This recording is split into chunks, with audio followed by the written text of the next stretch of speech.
I agree completely. Yeah, Dragon didn't really get... I think we saw maybe one new Dragon card yesterday. It's the 2-mana 1/2 that searches for stuff. A random Dragon Craft card.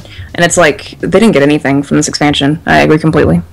Alright, well, that's very interesting thoughts being shared. And of course, we can, you know, take some time the next time we have some moments on the desk to talk about some of the announced changes that are going to happen directly after this tournament, actually. But as it stands, we have Sprayquaza running Dragoncraft against Shadowcraft from Trickster. Exodium, talk to me about the starting mulligan here for Trickster.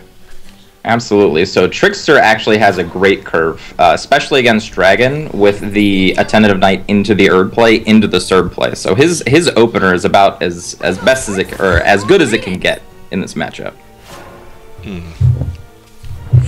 Envy, what do you think about this? That is for sure. Yeah, it doesn't get much better. So unfortunately, we can't see Sprayquaza's hand, but you know, it's all right. Ramp Dragon usually plays around the same stuff. We can kind of guess his hand's probably got some ramp, probably a Sybil in there somewhere, and then some end game. But yep, that's generally the MO of the Dragoncraft player, and unfortunately, the Spectre client is having a little bit of issues, but we should have it back in no time. Until then, we're just going to have to play from the perspective of Trickster right now, which honestly can be a little more interesting sometimes, the suspense. Yes.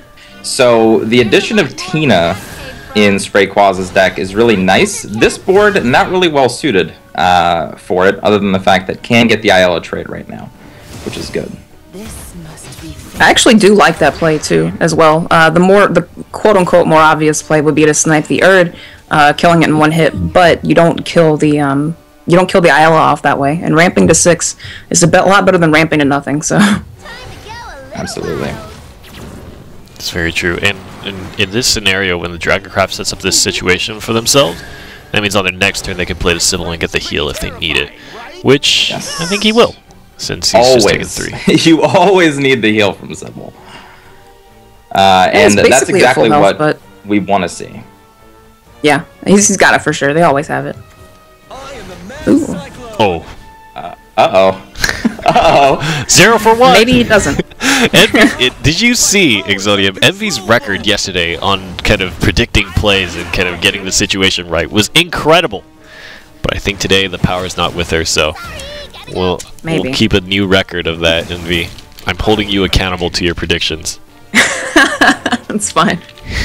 So that's okay. We see the Dragon player not actually ramping as much, Sprayquaza not ramping as much as you would like to see Dragon ramp, so Trickster's in a really good spot here. Has an easy removal for the Grimnir, and has the next couple turns set up as far as dealing with high value followers such as Sybil with the Lurching Corpse and Zombie Party and the Soul Conversion for the Lurching Corpse, all that stuff. So he's actually pretty well set up here. And now just drawing the Ektar. So great position. He's definitely got a few plays for the next couple turns, but Dragon is one of those factions where if they get to 10 mana and just keep top decking, 10 mana cards before you're at that, then sometimes it just overruns you. But like you said, he didn't really ramp at all this game, so they're just even at this point. Yep, they're even, which is right where Shadow wants to be, and he gets to flood the board this turn, which is really nice to set up for Ektar. And realistically, if we don't see something like an Ouroboros out of Sprayquaza's hand, this might get a little dicey for him. This is looking pretty bad. Sockwill Israfil would be an okay-ish answer if the Lurching Corpse and the Goblin Mage also come down, but it's not amazing. It's not. And also a chance to lose the Israfil, if that is the play. Yeah, exactly. Really kind of locking Sprayquaza out of a few options here, and kind of classically one of the things about Shadowcraft that was talked about in Tempest of the Gods too, despite the fact that Lightning Blast dominated the early part of the meta, so it wasn't really that popular, but effects like Lurching Corpse and Kawi were actually very effective against Dragoncraft, right? Yeah, absolutely. Exactly. Lurching Corpse and Callie in particular, actually, both just completely destroy the I'm just going to get the 10 and play Bahamut plan, since they kill it in reaction. And Callie just full heals you if it does, so. Yeah, Kawi healing for 13 feels really good. It feels really good. Yeah. 100%. It's pretty nice. So now what we're going to see with this matchup is, because Sprayquaza does have Ouroboros, it's going to be this really hard-fought battle for Shadow to be able to deal damage while also fighting through the heal that Ouroboros provides. So it really depends if he can keep Ouroboros off the table and still push enough damage to end the game. Realistically, if he's able to keep this whole board, there's a pretty good card next turn. Never mind. Yeah. There goes that plan. Whoever thought, Conflagration was actually very interesting. I know a lot of people were talking about, oh my god, 7 play points is so much, but in the context of Ramp Dragon, it's definitely very viable to use, and it seems like there's so many situations, it just feels so good when you use it. It's kind of like, I guess I would put it does enough damage to make it most of the time feel like almost a Themis' Decree on Dragoncraft. Mm-hmm. Sometimes. There's also the fact that in this latest expansion, all the neutral cards got their stats bumped up, so you kind of just have to play spells that just do more damage, like regardless of the mana. Wait a minute, do I see the Black Swan? Yeah, you do. You do see the Black Swan. Is that real? Swan. Tell me about that. So that's more for the mirror matchup. The deal too, like the Dark Johns, the Odiles, all that stuff, is really because Shadow has shown a lot of prominence in the tournaments, and that's why you see it. It's not really that great against other matchups unless neutral sets up a board post-Evos that they can't really pump, or post-Alice, that kind of thing. It's not a super popular card, but it does have its place. Don't let the light blind you. Oh. The mini Lucifer. That's right. Very mini. Not quite anywhere near as good. Yeah, not quite Lucifer. Doesn't gain the health either. So, Sprayquaza finding a really nice time to get that Lurching Corpse off the table just to dominate the board. And he is actually whittling down Trickster's resources here. Trickster's, he had that soul conversion, but now he doesn't have anything. He's gonna eat 8 to the face if he doesn't play Lurching Corpse or Necro Assassin here. Yeah, this is about time where you need to see a flood of Attentive Knights and Bone Chimeras to try to assert board while also trying to deal damage, and because there's only one Bone Chimera, it's going to be very hard for Trickster to close this game out. Mm-hmm. If he does opt to go for the Yggdra play this turn too, he opens himself wide up to Bahamut just blowing the game out, so... Mm-hmm. At this point, it's realistically just Trickster trying to survive until he finds some kind of a board presence. Removes and the Ektar needs to Ouroboros. be saved for Bahamut, probably. Yep. Actually, it's probably a good time to bring up one of the changes.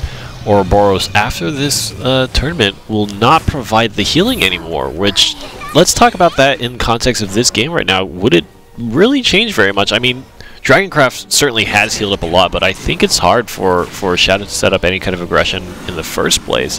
How do you guys feel about that? Right. Well, so the Ouroboros so change far, is going to completely flip the matchup. 100% flip the matchup. Yeah. I also just want to, Ouroboros so far has healed for 9. I think it's died 3 times. It may have died 4 times. But, if you just took, 9 or 12 off of Sprayquaza's health, this looks all of a sudden completely opposite. Way more manageable. It also allows for Phantom Howl to be a nice little endgame package for Shadow just to beat up on Dragon. Because realistically, the biggest tool Dragon has is Ouroboros' life gain and board control, and once that life gain's gone, Shadow's going to be able to push right through Dragon a lot easier. The only heals they'll have left will be Fervor, and there's the Bahamut. Fervor and Sybil, which, are still good, but cutting 3 heals out of the deck is pretty powerful. Right. And as long as the Saha Quill package stays away from Dragon, those Israfels aren't going to be there to gain life either. So it really just depends on how the meta shapes up and what Dragon can play to gain life. Do you think the read, seeing as Sprayquaza was very willing to throw the Bahamut there and have it get eliminated, is that there's another Bahamut in hand? At least a Bahamut or a Grimnir or something. I don't think you just throw that out there without having another board clear. I think it's possible. He did get the third Lurching Corpse, though. He does know that's the last one. So he wiped enough of the board and also got the last one. So I think it's possible he has another one. I mean, he's dragging with a lot of cards in hand, but I think it's likely that he didn't. Or at least possible that he didn't. Either way, the Ouroboros is all he really needs at this point. Just keep playing it until his opponent runs out of resources, and then that'll be that. It might take a little while, because Shadow definitely has tons of ways to deal with units. Well, I think, at least looking at the current hand, it does seem like Trickster is in trouble. You're swinging away for 1. Meanwhile, Ouroboros is going to chew out 8 points of health this turn. Yeah. Yeah, especially if we see something like a Grimnir, or any other big board removal, Conflag, after the Oro swing, something like that. Grimnir would blow this game right out. I think at this point, Trickster just needs to draw a... There's the Grimnir. Trickster needs to draw, Path to Purgatory by now. Or, right. or Death Exactly. Path to Purgatory would dominate this game without a Bahamut. Absolutely. He's got so many shadows. A one-up Deathly Tyrant could do the trick too. I've seen a few players that are a little bit more wild play that in their decks, and that can help with this situation, specifically for the Dragon matchup, but you won't see it very often. Well, Trickster definitely looks to be in a tricky spot, so to say. 33 shadows in the pocket, and nothing to really spend on that. He's got 14 cards left in his deck, and I think he's gone through just about every single early game card he has. Doesn't look good. Yeah. Yeah, I mean, even Ektar here isn't really... I mean, it'll push the board for a turn, but then it'll just get blown up. So, this game's pretty much over. This is just kind of what happens if Dragon survives too long. Yep, and the absence of Shadow Reaper is keenly felt by all Shadow players, I can tell you that much. Gains back the Oro, and I'm pretty sure that's to just make sure he has the direct damage.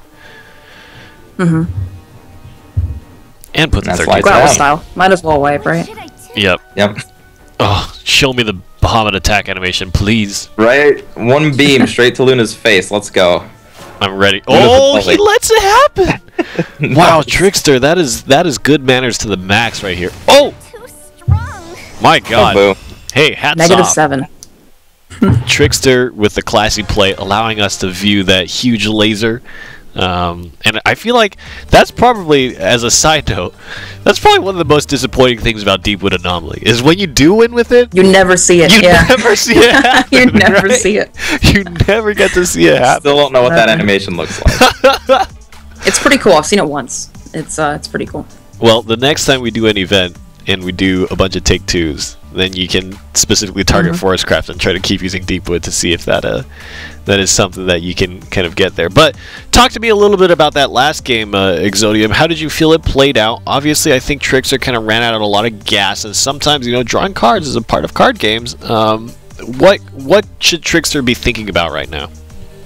Honestly, the matchup itself was played out just like Shadow vs. Dragon plays out. It's realistically, does Dragon get Ouroboros? If they do, plus some of the endgame, great. But now Trickster needs to be thinking, okay, how do I finish this game? I've got to beat Sprayquaza twice now against a Shadow deck, which is a really strong deck, and bringing Haven seems like a really good choice to start that off. And how do you feel about it, MV? I mean, yeah, Haven's got a much better matchup here. Trickster will have the access to banishment, so I do like this. Yeah, we'll see. He will have to just win the mirror again anyway, but if he manages to win this. One of the key notes about New Shadow is that it requires a lot of shadows to get going with its combos, and Haven being able to banish, not just getting rid of the followers very efficiently, also denies shadows, which is very important in the matchup. Definitely. All those Lurching Corpses, all those Bone Chimeras, over time, are just gonna, these Black Inscriptures go so far against those. Yep. And we might have seen Trickster save one for the turn 3 play, but because he drew the second one, his plays are very easy. Just get rid of all the value that Shadow can muster. And this is just gonna be turn 4 Scripture into turn 5 tea time. It's looking pretty good. Pretty good. Plus, Trickster, and I think we're going to start seeing this a lot more. I know you guys talked about this a little yesterday, but the lack of Dark John in most of the Haven decks. I think you're going to see a very big resurgence of Dark John even now, today, because of its importance in the Shadow matchup. That's a very interesting point. Certainly we saw some big Dark Johns going up to upwards of 7 damage on the buff up. Yesterday. It's still, I mean, that's always fun. I like big numbers. I think everybody should play Dark John. That's right. Yeah, definitely more of that card. Alright. Yeah, the Banished. I think he thought about playing the Tribunal there and killing one of the skeletons away. Since, you know, saving the Banished could eventually come in handy, but solid play, just getting rid of it. So Sprayquaza really just doing everything he can to just generate value to see if he can outlast. So like right at this point, Sprayquaza is just thinking, I need to outvalue my opponent every single turn, play through the Themises, play through the Dark Johns, play through all these cards instead of just trying to like get aggressive damage in. Alright. And this T-Time probably going to evolve to go face, or he might just pass. Yeah. It looks like he might pass, actually. If he does evolve the Tin Soldier and attacks Demon Eater, then an evolved Cerberus can just jump in there. That's true. Keeping it at 6 play point, or 6 health rather, is actually super important. Yeah, I actually feel like the most optimal play here would be evolving, killing the Demon Eater, and passing. Especially because you have the Dark Gen follow-up. Mostly because you have the Dark Gen follow-up. But it looks like he's going to go for the 3-face, cash it in now. So, yep, Serb, you better take care of that threat. Yeah, it's going to happen just like that. So Dark Gen's a pretty weak play this turn. However, I guess he could just set up Sacred Play. It's much weaker than it could have been, but, you know, no way to know that they had the Cerberus for free. Yep. Might even play the Heavenly Hound here. Probably will wait, though. No reason to really extend that out onto the board. Because there's no evolved minion on the board. If you wanted to keep it there and keep it buffed by Dark Gen, okay, never mind. Then it would have to evolve to not just die to Dark Gen, but... Lots of cards in hand for Sprayquaza, and we're getting closer and closer to the Ector territory, but as you guys mentioned, with all the banishes that have been happening, a lot of the early game shadow builders for Sprayquaza haven't really cashed in, so he's still sitting at 4 shadows. Of course he's got Coco and Mimi in hand ready to go now, but it doesn't seem like he's really even gotten started on his aggressive game plan. Trickster is still sitting at 20. What is the situation right now? I feel like it's looking pretty dicey for Shadowcraft right now. I'm actually thinking the opposite. If you look at the resources, again, about that resource game I was telling you about, that Trickster actually has access to, he does have a few board wipes and a few removal spells, that kind of thing. But, like, look at the breadth of options that Sprayquaza has over the next, 10 turns. It's just going to generate a lot more value than Haven has. So, if we don't see something like an Aegis pretty soon for Trickster, he might be in trouble. Yeah, exactly. The sheer card advantage that Sprayquaza has over Trickster is going to eventually just overrun him. The second he's able to cast these zombie parties and just fill the board every turn while killing something as well, usually, that's just going to do it probably. And White Tiger showing how awesome it is that it can't be zombie partied that turn. Makes him overextend the Ektar and get wiped away. Awesome. That's awesome. I've been promoting White Tiger since the set came out, and I'm so glad people are using it now. It's so good. Ooh. Yeah, the That's actually really bad. He didn't That's hit really bad. He's just gonna eat this. Yeah. That is 7 damage to the face. He has no play, actually. He just has to wait. I almost like the Dark John plus the Evo there. Especially because you're going to Sacred Plea into more cards. Ooh. And there it is, Shadow making Dark John a horrible play. Yep. Putting 2 minions that just refill the board. Themis as well. That was a great draw. Yeah, Judge of Retribution. Amazing. Grandpapa Banish showing up, doing some work. And Haven actually does have a nice little setup that if Trickster can deal with the 2 last words in play, those Tribunals are going to pop in succession to help push the next couple turns through, but still needs an Aegis. Especially because the next couple turns will be led by Zombie Party. Yep.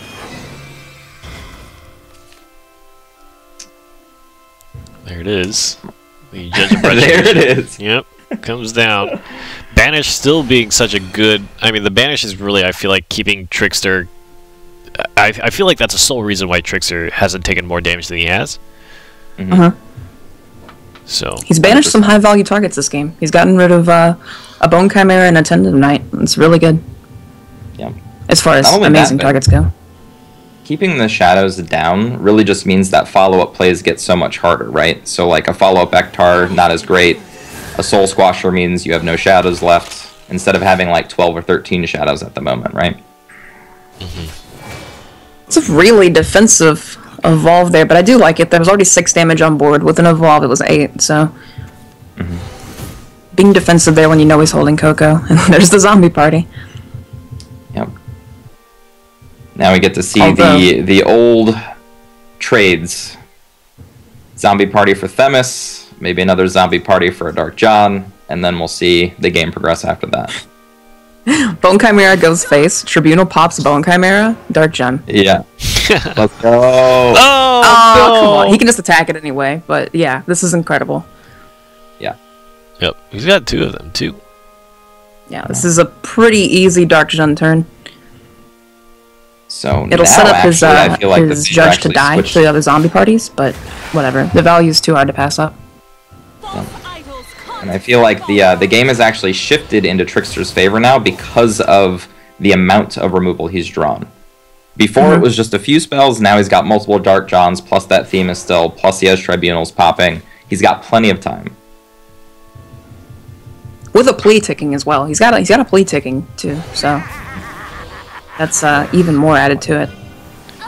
Immortal Thane down, and really it seems like Sprayquaza is having trouble converting cards into damage onto Trickster's leader here.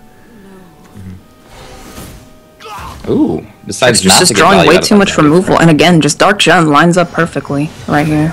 It's not often that this happens, but ooh, so does that. That's pretty good. Yes. I think we'll most likely see Dark John here.